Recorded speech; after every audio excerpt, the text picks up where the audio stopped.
우리는 지난주 수요일 날 이 본문 말씀을 가지고 같이 나누면서 특별히 떨기나무에 대해서 집중적으로 같이 나누었습니다. 하나님을 의지하고 하나님을 믿는 사람들을 비유하면서 보통 우리는 시냇가에 심겨진 나무다 이렇게 말하곤 합니다. 그러나 반대로 하나님을 믿지 아니하고 사람을 믿고 사람을 자기의 힘으로 삼는 사람들을 향하여서 예레미야 17장에서는 그들을 저주하면서 하는 얘기가 마치 떨기나무와 같다. 어디에 있는? 사막에 있는. 그래서 사막에 있는 떨기나무와 같은 존재다라고 그렇게 말씀하고 있습니다. 사막의 떨기나무와 같은 존재인 그 떨기나무를 하나님께서 사용하셔서 모세를 부르시고 있는 것이 출애굽기 3장의 내용이었습니다. 사막의 떨기나무인데 하나님의 불이 그곳에 임재하시기 때문에 완전히 다른 존재가 되었고, 그 불이 있는 떨기나무는 더 이상 사막이 아니라 거룩한 장소가 되었다라고 같이 말씀을 나누었습니다. 이 사막의 떨기나무와 같은 이 존재를 통하여서 부르시는 과정을 잠깐 다시 설명하자면 이렇습니다. 사막의 떨기나무에 하나님의 불, 임재하심이 임하였습니다. 그래서 그 임재하심이 있는 불을 보고 지나치던 모세가 그냥 가지 못하고 쳐다봅니다. 왜냐하면 그 불일로 인하여서 보통은 떨기나무가 사그러지는데, 금방 사그러지는데 소멸되지 아니하는 불로 인하여서 이 큰 광경을 내가 가서 보리라, 자세히 보리라 라고 하면서 떨기나무에게로 가까이 다가옵니다. 가까이 다가오는 그 모습을 하나님이 보시고 모세야 모세야 하면서 모세를 부르시는 그 모습이 나옵니다.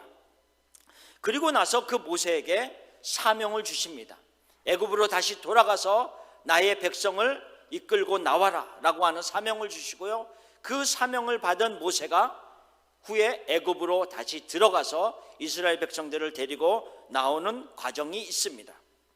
그런데 이런 비슷한 과정이 신약에 나오는 것이 있습니다. 뭐냐면 사도행전 2장의 말씀입니다. 사도행전 2장에 보면은 매우 비슷하게 전개가 되는데요, 예수님께서 승천하신 후에 약 120명의 신도들이, 예수님을 따르는 자들이 모여서 기도에 힘쓰고 있었습니다. 예수님께서 함께 사역하실 때는 예수님이 행하시는 이적, 또 예수님이 말씀하시는 그 놀라운 말씀을 듣고자 수많은 사람들이 몰려들었습니다. 이적을 보기도 하고요, 말씀을 듣기도 하면서 그들이 예수님을 주목하여 봤습니다. 그랬기 때문에 그 예수님 주변에 있는 제자들도 주목의 대상이 되었고 선망의 대상이 되었습니다.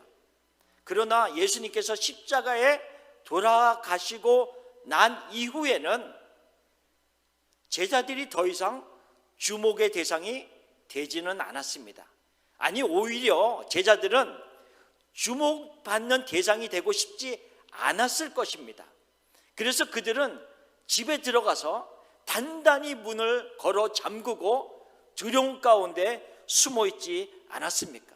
자신들이 주목의 대상이 된다면 오히려 두려워서 예수님처럼 죽임을 당할까 봐 아마 굉장히 떨고 있었을 것입니다. 마치 상한 갈대와 같은 그런 모습이었습니다. 그들 앞에 예수님이 나타나셨습니다. 부활하신 예수님이 나타나셔서 제자들을 회복시키시고 그들에게 다시 사명을 주시고 그 다음에 40일 이후에 승천하셨습니다. 근데 그 승천하심을 본 예수님을 따르는 사람들이 약 500여 명쯤 되었다라고 성경 신학자들은 말하고 있습니다. 왜냐하면 고린도전서 15장에 보면은 부활하신 주님을 만난 사람들이 열거되어 있는데요, 15장 5절 6절에 보면 게바에게 보이시고 후에 12 제자에게와 그 후에 500여 형제에게 일시에 보이셨다라고 말씀하고 있습니다. 그래서 500여 형제에게 일시에 보이신 때는 아마 승천하시는 그때였을 것이다 라고 말씀하고 있는 것입니다. 그런데 이들이 5배 형제였던 이들이 다 다락방에 모이지 않았습니다. 다락방에 모인 사람이 몇 명이었다고요? 약 120명. 더 많은 사람들이 어떠한 이유에서든지 자기의 곳으로 흩어져 떠나가 버렸습니다.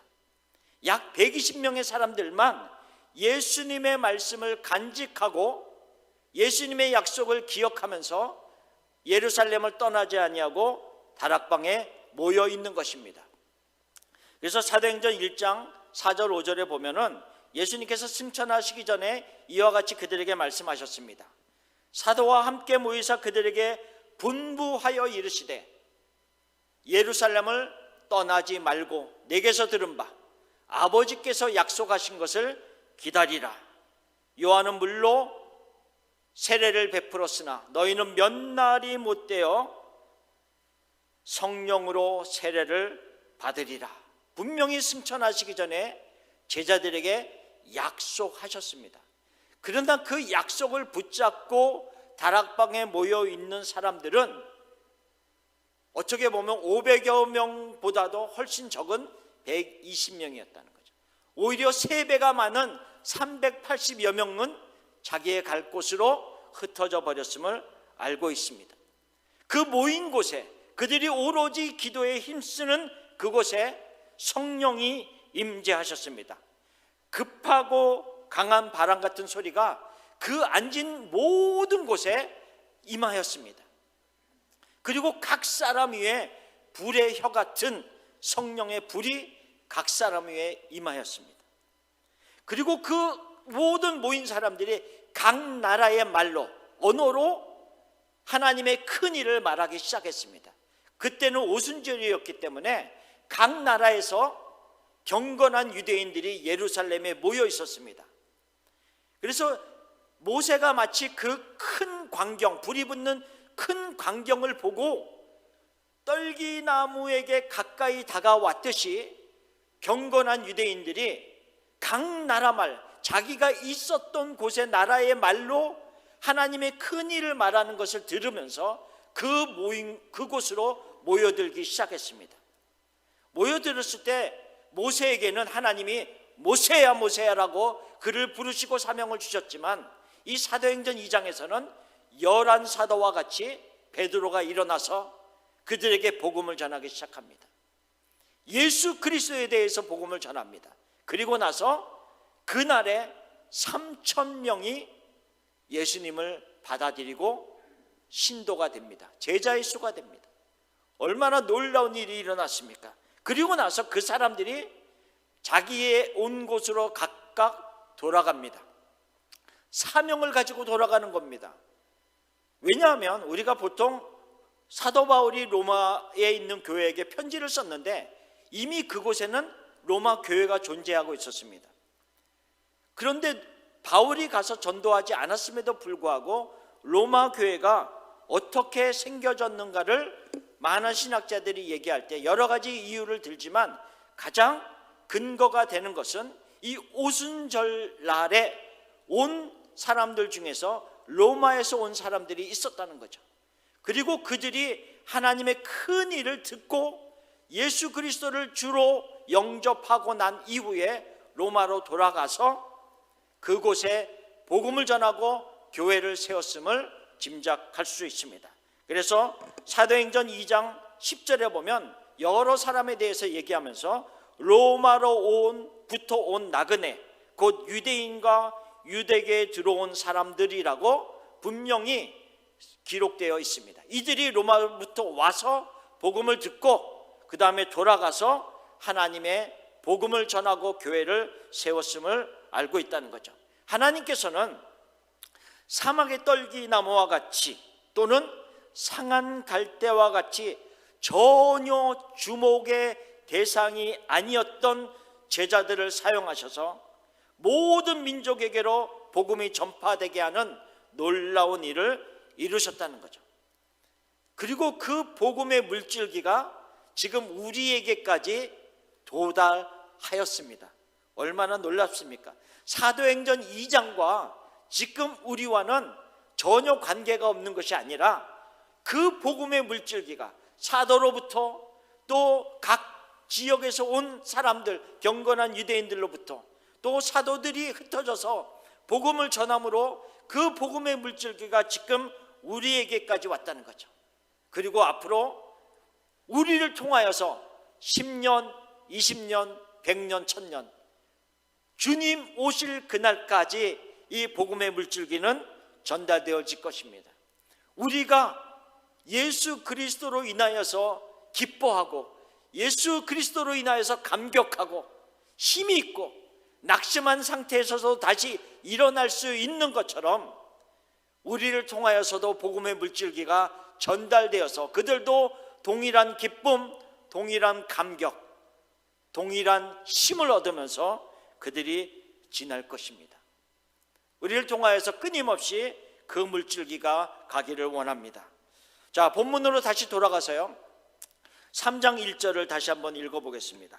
3장 1절을 보면 모세가 그의 장인 미디안 제사장 이드로의 양떼를 치더니 그 떼를 광야 서쪽으로 인도하여 하나님의 산 호렙에 이르매, 이렇게 얘기하고 있습니다.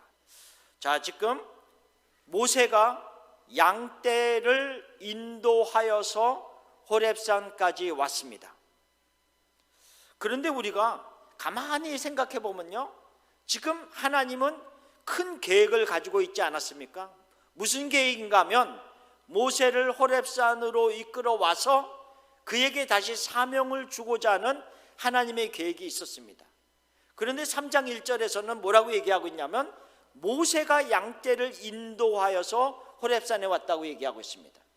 우리의 눈으로 보기에는 모세가 양떼를 인도한 것이 맞습니다. 그러나 더 큰 그림으로 보면 하나님이 모세를 이끌고 호렙산으로 인도하고 있는 것입니다.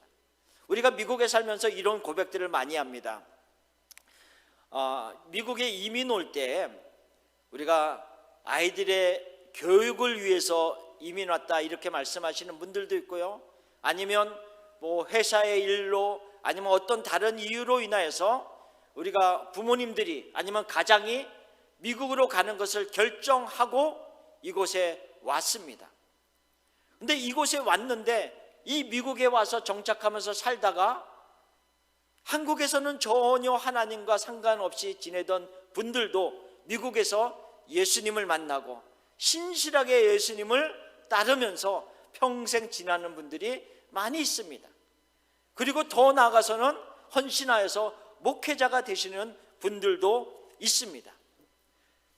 자신이, 가장이, 부모님이 인도하여서 자녀들을 데리고 미국에 온 것 같았으나 실상은 하나님이 그들을 이끌고 미국에 오게 하시고 그들에게 만나 주셔서 신앙을 가지고 하나님 안에서 살도록 하시는 고백들을 우리 주위에서는 참 많이 듣습니다.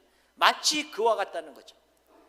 내가 결정하고 내가 내 주인이 되어서 살아간 것 같았으나 그러나 하나님의 인도하심이었다라는 고백입니다. 잠언 16장 9절에 고백하기를 사람이 마음으로 자기의 길을 계획할지라도 그의 걸음을 인도하시는 이는 여호와시니라. 내가 계획하고 내가 실행한 것 같았으나 하나님이 개입하시고 하나님의 손길이 있었고 하나님의 인도하심이 있었습니다. 우리가 각자 처해져 있는 그 앉은 곳, 우리의 각 곳에서 우리가 또 좋은 비전교회 안에 모인 모든 것이 하나님의 은혜이고 하나님의 손길이고 하나님의 인도하심이라는 것입니다. 내가 내 삶의 주인이 되어서 내 시간들을 결정하고 모든 것이 이루어진 것 같았으나 내 마음대로 이루어진 것 같았으나 하나님의 손길임을 다시 고백합니다. 그렇기 때문에 우리가 십자가 앞에 서 있을 수 있는 것 아니겠습니까? 우리의 힘으로, 우리의 결정으로 어떻게 예수님 앞에 다가올 수 있는 존재들이 될 수 있겠습니까? 성령의 감동하심이 있었고 하나님의 인도하심이 있기 때문에 주님의 십자가 앞에 설 수 있었고 그리스도 예수의 사람들, 하나님의 사람들이 될 수 있었습니다. 그래서 사도 바울도 고린도전서 15장에 고백하기를 나의 나된 것은 하나님의 은혜라. 나의 나된 것은 하나님의 은혜라. 사도 바울이 교회를 핍박하고 예수 믿는 사람들을 핍박하면서 자신의 계획대로 살았다라고 한다면 그런 모습으로 그가 끝났을 것입니다. 그러나 그를 만나주시고 하나님의 계획을 그에게 성취하셔서 그를 불러주셔서 사도로서 살아갈 수 있게 하시고 주님의 사람으로 평생을 살아갈 수 있도록 이끌어 주셨기 때문에 바울이 나의 나된 것은 하나님의 은혜라고 고백하고 있는 것입니다. 자, 여기서 하나님께서 모세를 이끌고 인도하여서 도달한 곳이 호렙산이다라고 얘기하고 있습니다. 자, 호렙산. 근데 호렙산이라고 단순히 얘기하지 않고 하나의 명칭이 그 앞에 붙습니다. 하나님의 산 호렙. 왜 호렙은 하나님의 산인가라고 하는 겁니다. 왜 하나님의 산 호렙이라고 부르고 있는가? 물론 많은 신학자들이 여러 가지 이유를 들지만 가장 중요한 것은 그곳에 하나님의 임재하심이 있었기 때문입니다. 계속된 하나님의 임재하심, 그리고 그곳에서 하나님의 사람을 만나시고 하나님의 사람들에게 사명을 주시고 언약을 주셨던 곳이 호렙산이었기 때문에 그렇습니다.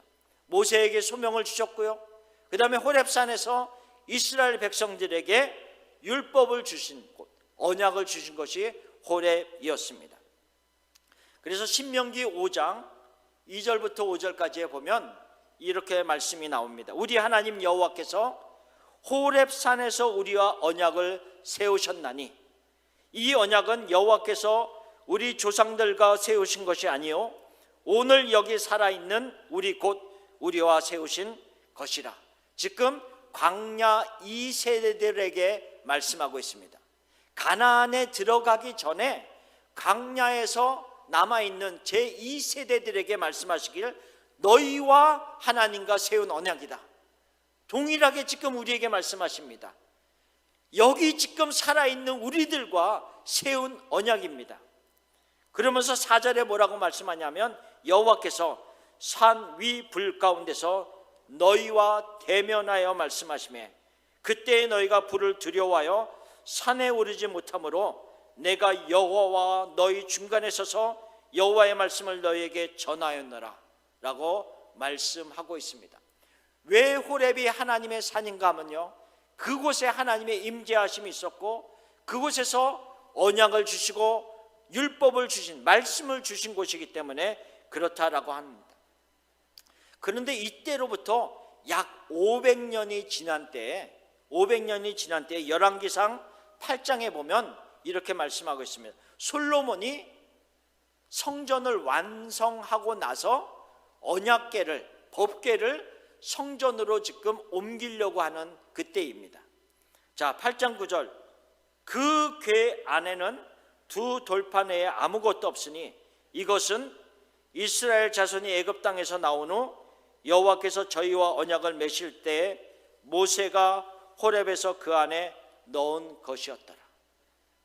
지금 말씀드리고자 하는 것은 무엇인가 하면요, 약 500년이 지났음에도 불구하고 이스라엘 백성들 가운데는 아직도 호렙산에 대한 그 메시지가 남아 있었다는 거죠.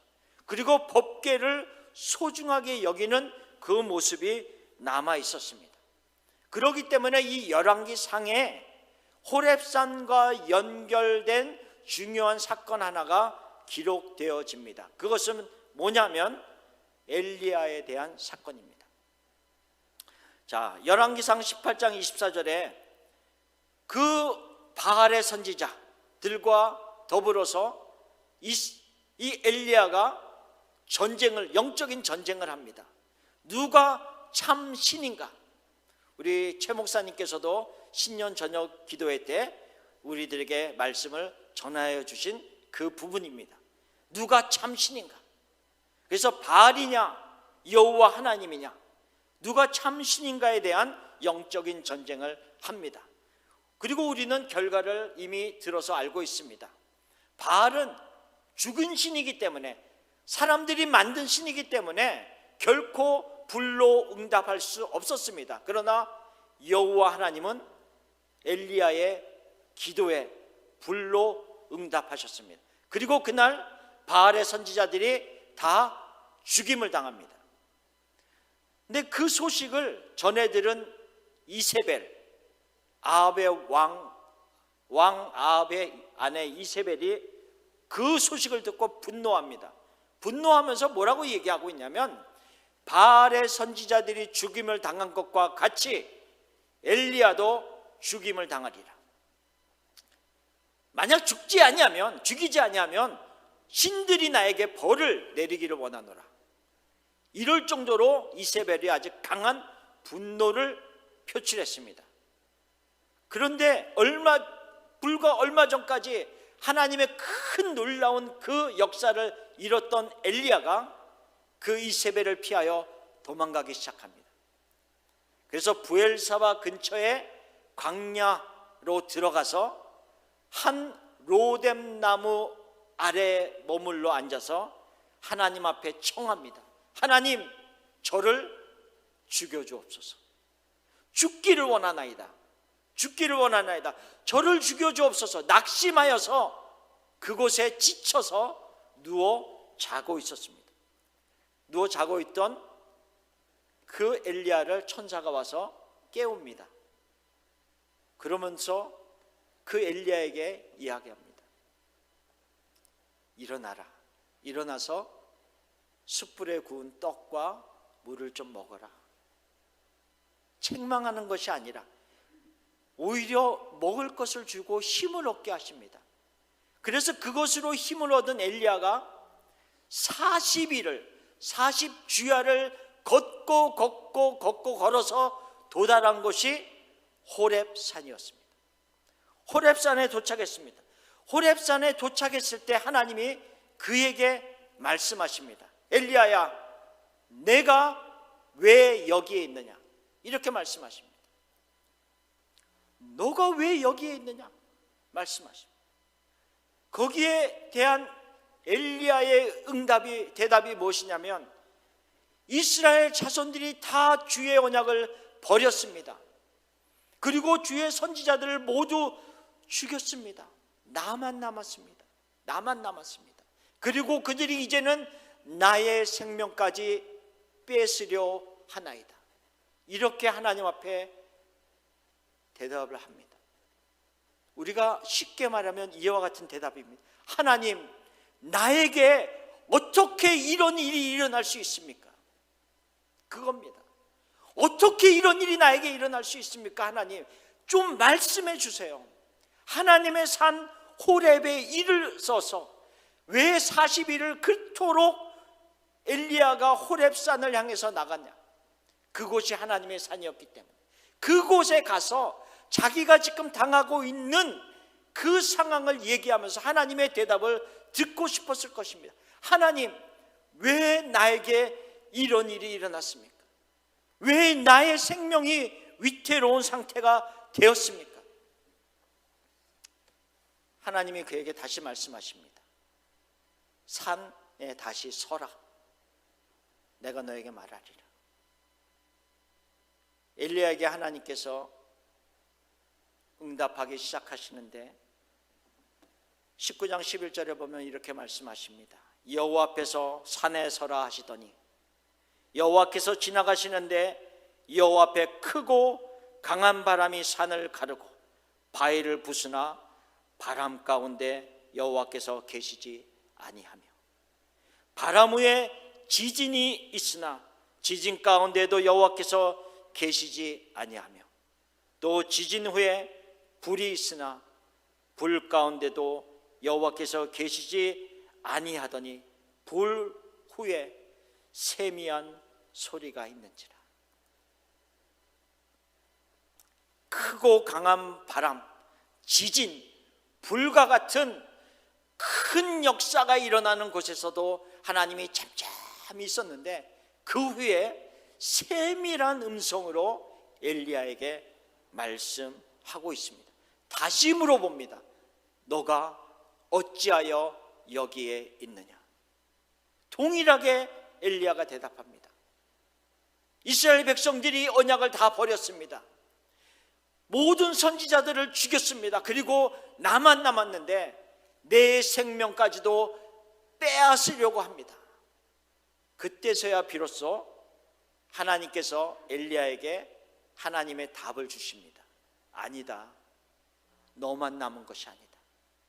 바알 앞에 무릎을 꿇지 않은 7천을 내가 남겨두었다. 꼭 7,000명을 의미하는 것이 아니라 곳곳에 수많은 하나님의 사람들이 그들 마음속에 여호와 하나님에 대한 신앙을 지키면서 그들의 믿음을 지키면서 지나고 있다.